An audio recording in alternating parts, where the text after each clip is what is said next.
At this time, I have the honor to present to you the moral leader of our nation. I have the pleasure to present to you Dr. Martin Luther King, Jr.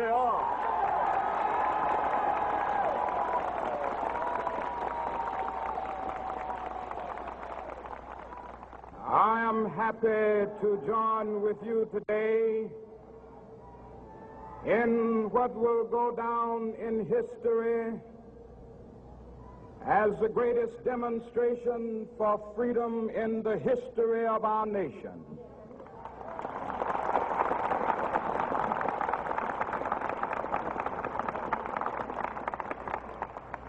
Five score years ago,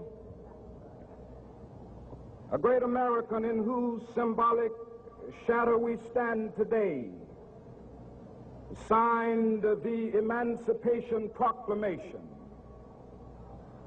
This momentous decree came as a great beacon light of hope to millions of Negro slaves who had been seared in the flames of withering injustice. It came as a joyous daybreak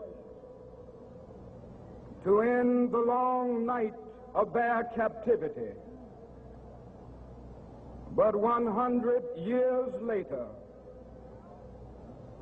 the Negro still is not free. 100 years later, the life of the Negro is still sadly crippled by the manacles of segregation and the chains of discrimination. 100 years later, the Negro lives on a lonely island of poverty in the midst of a vast ocean of material prosperity. 100 years later, the Negro is still languished in the corners of American society and finds himself in exile in his own land. And so we've come here today to dramatize a shameful condition. In a sense, we've come to our nation's capital to cash a check. When the architects of our republic wrote the magnificent words of the Constitution and the Declaration of Independence, they were signing a promissory note to which every American was to fall heir. This note was a promise that all men, yes, black men as well as white men, would be guaranteed the unalienable rights of life, liberty, and the pursuit of happiness. It is obvious today that America has defaulted on this promissory note insofar as her citizens of color are concerned.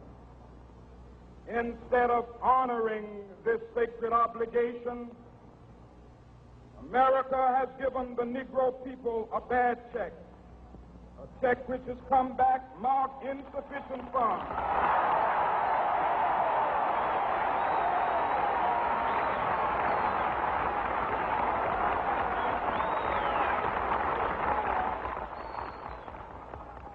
But we refuse to believe that the Bank of Justice is bankrupt. We refuse to believe that there are insufficient funds in the great vaults of opportunity of this nation. So we've come to cash this check, a check that will give us upon demand the riches of freedom and the security of justice.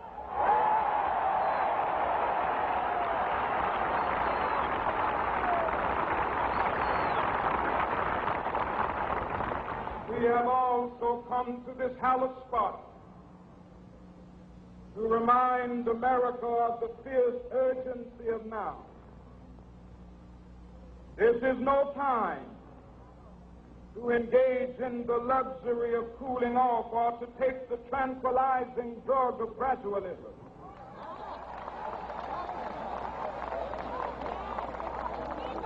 Now is the time to make real the promises of democracy. Now is the time to rise from the dark and desolate valley of segregation to the sunlit path of racial justice. Now is the time to lift our nation from the quicksands of racial injustice to the solid rock of brotherhood. Now is the time to make justice a reality for all of God's children. It would be fatal for the nation to overlook the urgency of the moment. This sweltering summit of the Negro's legitimate discontent will not pass until that is an invigorating autumn of freedom and equality. 1963 is not an end, but a beginning. Those who hope that the Negro needed to blow off steam and will now be content will have a rude awakening if the nation returns to business as usual.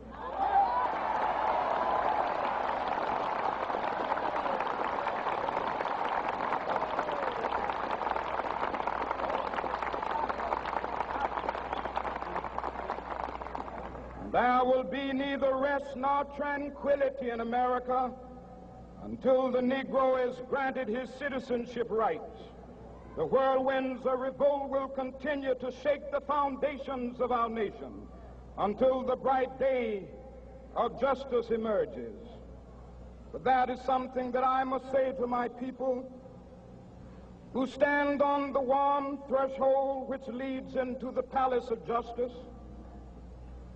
In the process of gaining our rightful place, we must not be guilty of wrongful deeds.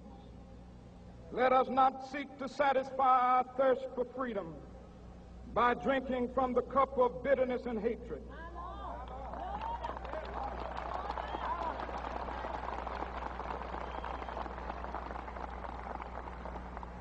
We must forever conduct our struggle on the high plane of dignity and discipline. We must not allow our creative protests to degenerate into physical violence. Again and again, we must rise to the majestic heights of meeting physical force with soul force. The marvelous new militancy which has engulfed the Negro community must not lead us to a distrust of all white people. For many of our white brothers, as evidenced by their presence here today, have come to realize that their destiny is tied up with our destiny.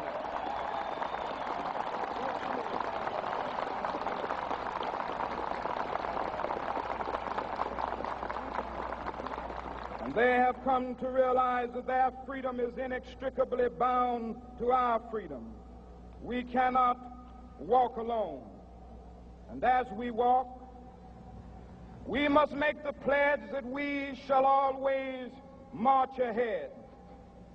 We cannot turn back. There are those who are asking the devotees of civil rights, when will you be satisfied? We can never be satisfied as long as the Negro is the victim of the unspeakable horrors of police brutality. We can never be satisfied as long as our body is heavy with the fatigue of travel, cannot gain lodging in the motels of the highways and the hotels of the cities.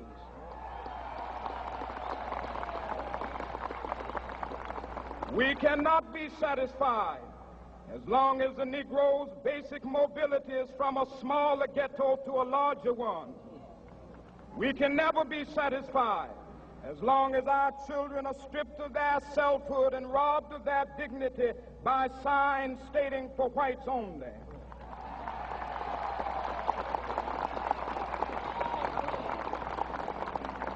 We cannot be satisfied as long as a Negro in Mississippi cannot vote and a Negro in New York believes he has nothing for which to vote.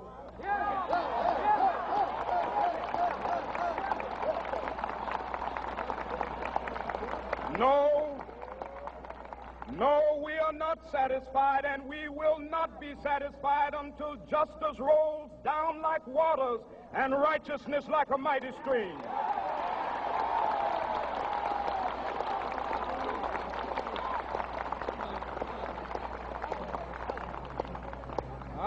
not unmindful that some of you have come here out of great trials and tribulations. Some of you have come fresh from narrow jail cells. Some of you have come from areas where your quest for freedom left you battered by the storms of persecution and staggered by the winds of police brutality. You have been the veterans of creative suffering. Continue to work with the faith that unearned suffering is redemptive. Go back to Mississippi. Go back to Alabama. Go back to South Carolina. Go back to Georgia. Go back to Louisiana. Go back to the slums and ghettos of our northern cities. Knowing that somehow this situation can and will be changed. Let us not wallow in the valley of despair. I say to you today, my friend,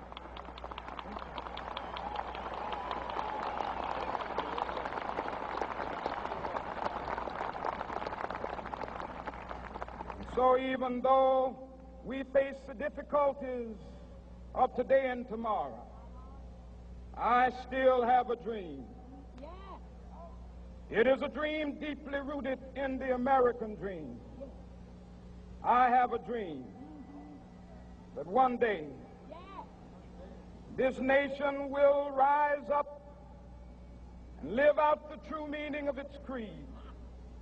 We hold these truths to be self-evident, that all men are created equal.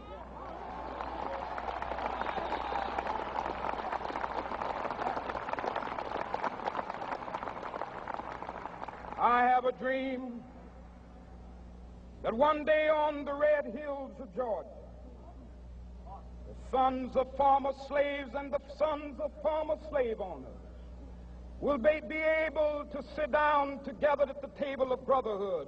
I have a dream that one day, even the state of Mississippi, a state sweltering with the heat of injustice, sweltering with the heat of oppression, will be transformed into an oasis of freedom and justice. I have a dream that my 4 little children will one day live in a nation where they will not be judged by the color of their skin, but by the content of their character. I have a dream today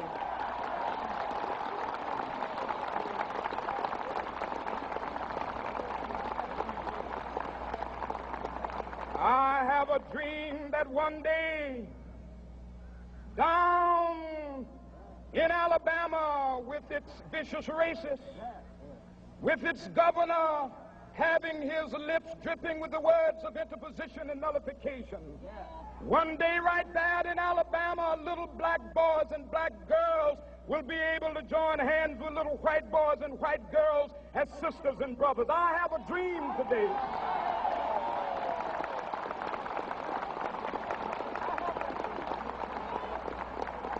I have a dream that one day every valley shall be exalted, and every hill and mountain shall be made low, the rough places will be made plain, and the crooked places will be made straight, and the glory of the Lord shall be revealed, and all flesh shall see it together. This is our hope. This is a faith that I go back to the South with. With this faith, we will be able to hew out of the mountain of despair a stone of hope. With this faith, we will be able to transform the jangling discords of our nation into a beautiful symphony of brotherhood. With this faith, we will be able to work together, to pray together, to struggle together, to go to jail together, to stand up for freedom together, knowing that we will be free one day. This will be the day.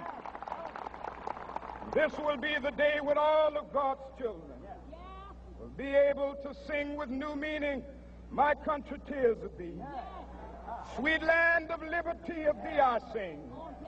Land where my fathers died, land of the pilgrim's pride. From every mountainside, Let freedom ring, and if America is to be a great nation, this must become true. And so let freedom ring from the prodigious hilltops of New Hampshire. Let freedom ring from the mighty mountains of New York. Let freedom ring from the heightening Alleghenies of Pennsylvania. Let freedom ring from the snow-capped Rockies of Colorado. Let freedom ring from the curvaceous slopes of California. But not only that, let freedom ring from Stone Mountain of Georgia. Let freedom ring from Lookout Mountain of Tennessee. Let freedom ring from every hill and molehill of Mississippi, from every mountainside. Let freedom ring, and when this happens, and when we allow freedom ring, when we let it ring from every village and every hamlet, from every state and every city, we will be able to speed up that day when all of God's children, black men and white men, Jews and Gentiles, Protestants and Catholics, will be able to join hands and sing in the words of the old Negro spiritual, free at last, thank God Almighty, we are free at last.